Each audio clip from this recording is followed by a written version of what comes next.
une partie migrera en Inde dans un climat plus doux. Ceux qui sont restés sur place ont préservé le secret de leur savoir, mais leur pacifisme leur a été fatal. Ils n'avaient pas développé d'armée puissante.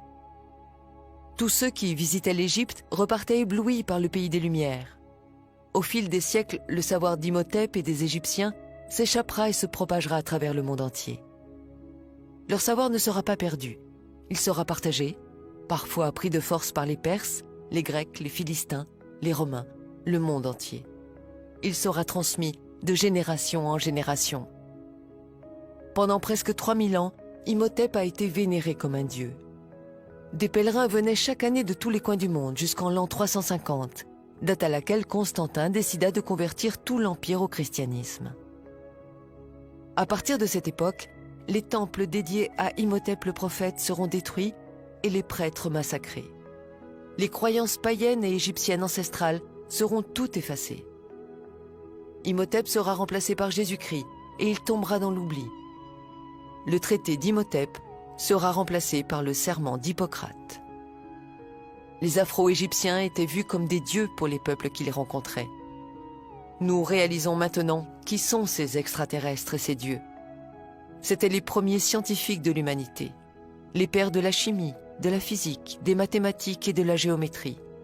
Les Égyptiens ont fondé la civilisation moderne. Le Nil était doublement sacré. Il offrait de la nourriture, mais pas seulement. Le Nil leur a donné ce qu'il y a de plus précieux au monde, le temps. Du temps, 4 mois par an pour réfléchir et observer. Du temps pour faire de la science. Qu'est-ce que la science? Quelle est la définition de la science même? La science est expérimentale, vérifiable et visible. Des milliers de livres écrits, proposant chacun une hypothèse pour écarter les Égyptiens et mettre à la place une civilisation extraterrestre, Atlante, astronautes disparus ou des esclaves, c'est de la fiction, de la fantaisie et non pas de la science. Il n'y a aucune preuve pour affirmer l'existence des extraterrestres. Sans jouer avec les mots et avec la sémantique, sans faire de philosophie, le fait de ne pas avoir de preuves scientifiques est déjà une preuve. Depuis des milliers d'années, nous sommes seuls sur la Terre et nous le resterons pour longtemps encore, seuls, face à nous-mêmes. Ces théoriciens de l'ignorance et de l'obscurantisme appartiennent désormais aux poubelles de l'histoire. Les poubelles de l'histoire sont là, pour entreposer ces livres et ces théories. Il ne faut surtout pas les faire disparaître, afin que l'humanité puisse se faire sa propre opinion. Croire que le développement et l'intelligence humaine soient venus d'ailleurs, c'est beau, c'est romantique.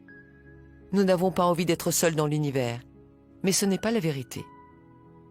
Un mythe disparaît, et plus précisément celui d'une civilisation inconnue.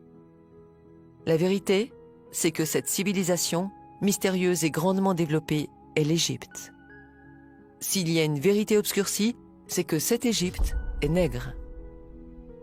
Ils découvriront l'énergie solaire. Sans l'énergie solaire, il n'y aurait pas eu de pyramide. Les Afro-Égyptiens ont découvert que la Terre était ronde. Et ils ont été les premiers à l'avoir parcourue et explorée de long en large. À chaque fois qu'une civilisation a été mise en contact avec l'Égypte, des temples ont surgi et elle a été propulsée en avant. Un mythe est né, celui de la pierre taillée. L'humanité s'est construite avec du béton et non pas avec de la pierre taillée. L'histoire antique de l'Égypte, de l'Afrique, de l'Asie et de l'Amérique est à réécrire entièrement. Avant les sculptures de Michel-Ange, il y avait la perfection égyptienne. Vous avez dit le sourire mystérieux de la Joconde? Regardez plutôt le sourire énigmatique de Ramsès II. Vous cherchez les Atlantes? Les voici. Ils sont en Égypte. Avec les tandems chimie et physique, maths et géométrie, l'Égypte nègre a permis de bâtir des temples, des rues, des maisons, des stades, bref, de quoi construire l'humanité. Ils ont posé les piliers de la science, le premier alphabet et son art, la philosophie, la médecine, les religions. Ils sont à l'origine des cultures du monde. Ils ont créé les cultures du monde. C'est cela le plus grand mystère de l'humanité. Là où ils mettaient les pieds pour se reposer, ils bâtissaient un temple et plus tard une ville était née. Posons la bonne question. Devait-on en finir avec le mystère des pyramides entretenues par certains égyptologues? L'Égypte a une tâche importante, celle de préserver le berceau de l'humanité. Il est du devoir de tous les pays de l'aider, car si vous n'avez pas de passé, vous n'aurez pas de futur. Imhotep a été le plus grand scientifique de l'humanité. Et les nègres d'Afrique ont donné leur savoir, la chimie, l'architecture, la géométrie, les mathématiques à tous les autres peuples. Et en retour, qu'a-t-elle reçu en récompense? Des siècles d'esclavage, de souffrance, la misère, les massacres, et ça n'en finit pas. Le pillage et l'insulte envers l'Afrique continuent.